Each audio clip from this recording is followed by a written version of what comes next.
Mendez Eve Zamora. Looks like she grew up this summer. What's up, E? Nice socks. Cute shirt. Call me after school. We can go shopping. Well, you could really help me if I lived here. Hey, boys. Purse. We jacked it, okay? Tracy was playing Barbies before she met Evie. I'm really starting to lose it. No bra, no pants. Stop it. She needs help, Dad. What is the problem? In a nutshell.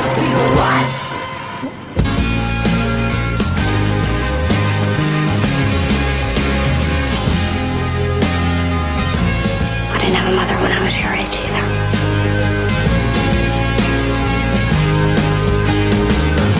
I know how hard it is. I do. Emo Cinema Episode 4. Today I will be yapping about the 2003 masterpiece.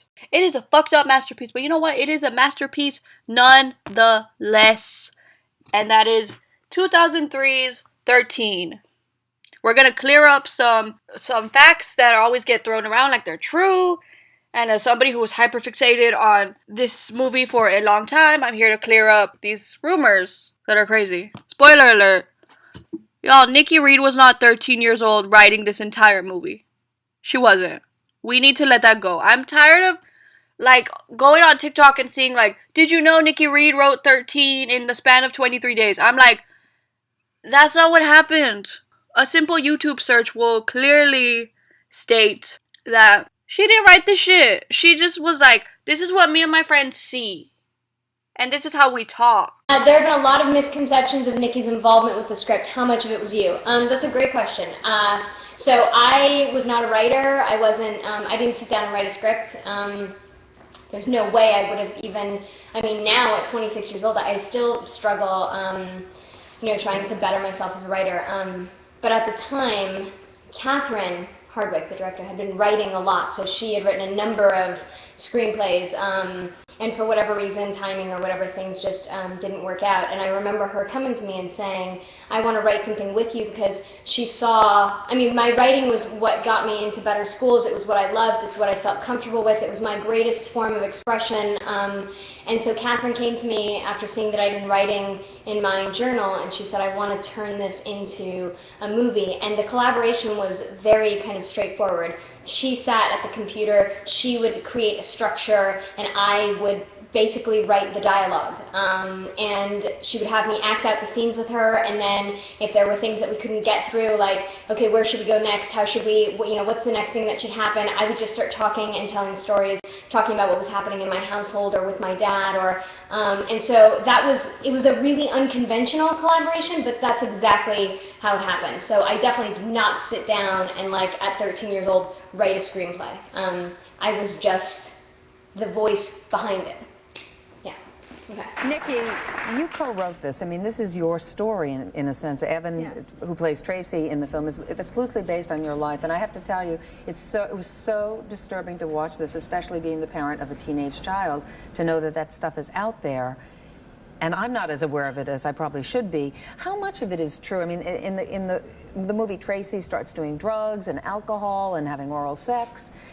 Now, this is based on your life. When did all of that stuff start happening for you? Well, first of all, the film is not autobiographical. Okay. It's loosely based on things I went through, but also things that a lot of my friends went through and things I observed. I've seen the movie, and it's really impressive. I can't believe that you're, well, you wrote it when you were 13. You're 15 now? Co-wrote it, yes. And you co-wrote it at 13 and co-directed it, and starred in it. And you'd never done anything before. Nothing. So tell people what 13 is about. It's about a 13-year-old girl named Tracy who is actually loosely based on myself, and I emphasize loosely. But the interesting thing is I actually play Evie, who's more the manipulative, conniving. She's the wild child. So Tracy befriends Evie, and she introduces her to this world of, semi-sex, drugs, shoplifting, which is not like the straight-A student Tracy was before. And you might be thinking, why is this under emo cinema if nothing about this movie is emo? And to that I tell you, the fashion. The fashion is emo. And also, I watched it when I was 17, and that was, a crucial part of my life. So I'm putting it in the emo cinema playlist. The first time I saw it, this movie scared the shit out of me and made me thankful I was out of middle school. And if we want to get into it, even Nikki has said, I kind of regret being involved in this movie. Like, I kind of regret how I portrayed her father, first of all, because her father was, like, basically she was like, I'm sorry that I portrayed my father as an absent dad, and, like, basically I shouldn't have made this movie because it made everybody look really bad. And I'm like, you know what? That's actually kind of true. Because, again, going back to the fact that she was 13 during this whole process, I'm like, that's insane. Like, imagine somebody comes up to you and they're like, hey, your life is crazy. Let's write a movie about it and then also exploit everything terrible in your life. Like, your shitty mom, your shitty mom's boyfriend, the fact that your brother's just kind of there. Like, Nikki Reed's family, I don't know how close she is with her family, but, like, they all need to be in therapy. To see this film come out and to see the effect that it had on my family, who, by the way, everyone in my family took this like a champ. I mean, everyone was so supportive. They just wanted something awesome and creative and therapeutic and artsy and beautiful for me. I mean, they were so behind me. But I had no idea what it felt like to be portrayed as they were from such a kind of one-sided perspective, which is the child's perspective. Because I just cannot get over the fact I'm like, they really had a 13-year-old girl exploit her life and kind of pick and choose how she saw these people. And now it's just in a movie forever. And once again, I reiterate, she did not write the whole movie. She contributed, I've seen this, and we talk like this. The cast of this movie includes Nikki Reed as Evie Zamora, which is crazy when you remember that Nikki Reed is a white girl playing a Latina. And as a Latina, I'm like, huh? Catherine Hardwicke, she just okayed it. She didn't care. And I'm like, that's kind of crazy. Evan Rachel Wood as Tracy. Holly Hunter as Mel, aka Tracy's mom. And then there's also this dude, I think his name is Bradley, something with a C. All I know is that every time I see this guy, like, he's at award shows and stuff, and I'll be like, oh, that's Tracy's brother. Nobody gets that reference except me. But yeah. So fun fact, Nikki Reed was actually Tracy in real life. She had her own Evie, although it was a collection of girls who corrupted her. And when I say corrupted, I mean she got her nose pierced. It was either her tongue or her nose pierced at like 11. She somehow got an apartment at 15. Kind of makes sense, but also kind of doesn't if we think about it. Because I'm like, well, were you emancipated? The whole lore about Nikki Reed, I could make a whole video because it's like, her lore is kind of crazy. But it's also, her life and the way things happened are so unique to her that nobody will ever live a life like Nikki Reed. Like, if I made a whole video about her lore, you'd be like, huh? And I'd be like, yeah, her life is crazy. It's on Drew Barrymore level, but it's like, you cannot convince me that Nikki Reed has not seen some shit, in my opinion. Okay, back to 13. Enough yapping about Nikki Reed. I might do a deep dive on her eventually, because, oh, do I have things to say. The plot of this movie. Tracy is a 13-year-old girl who's really innocent and gets good grades. She wants to be friends with Evie Zamora, the bad girl. They eventually become friends, and Evie introduces Tracy to drugs and shoplifting. Evie has this tragic backstory, but to be honest, it's probably bullshit because that's just how Evie is. She's literally evil.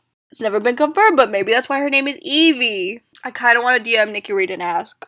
That's a joke, because if you know Nikki Reed now in 2026, she, like, is super removed from acting and has nothing to do with anything. She literally is just on her farm. But yeah, Evie fucks up Tracy's life, and at the end, Evie moves away and Tracy is finally free. Now, as a girl who was also desperate to be friends with certain girls in 7th grade, parts of this movie are too real. Evie's outfits were iconic. Unfortunately, this movie isn't on streaming in the United States. I had to dust off my copy and watch it on DVD, which is why I don't really have a lot of thoughts about certain scenes, like my episode covering Augusta Gone. I hadn't rewatched in 3 years, but it was still a wild ride. This movie isn't one you can watch over and over, but it does stick with you. So now you tell me, how do you feel about 13? Have you rewatched? Did this movie traumatize you like it traumatized me? Because I'm telling you, I, to this day, have never done drugs because of that scene where Evie and Tracy are walking around Hollywood. It's like towards the end. They're walking around Hollywood. It's dark. Tracy is tripping balls. She's like trying to walk in a straight line. The room is spinning. The editing on that scene scares me so bad. So yeah, that's just my thoughts about 13. I guess tell me in the comments if you want me to do a deep dive on Nikki Reed's life, because like I mentioned, for at least 5 minutes in this video. Shout out to Nikki Reed. That was my fave girly. And I hyperfixated on her, and I kind of know a lot, and her life is wild. So yeah, let me know in the comments.